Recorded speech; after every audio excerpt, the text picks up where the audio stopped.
हाथ लीजिए। अस्तु प्राक्षाल ऋषिकेशाय गोविंदाय नमो नमः। विनियोग लेना है ऐसे। ओम पृथ्वी देवंत्रस्य मेरु पृष्ठसे स्तुलं छंदः कुर्मो देवता आसन पवित्रकरणे विनियोगः। नीचे छोड़ दे आसन नीचे। ओम पृथ्वी दयादिता लोका देवी तम विष्णाय अपने आसन के चारों तरफ। ओम पृथ्वी दयादिता लोका देवी तम विष्णाय तम धार्यमां देवी पवित्रं कुरु चासनं पवित्री धारणं। ऐसे स्पर्श कर लीजिए आपका को।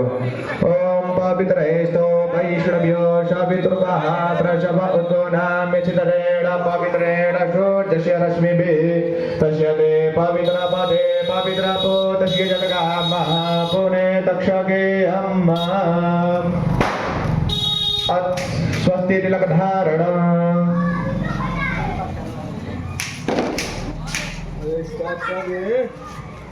ओम सुचक्षा अहमक्षेभ्यां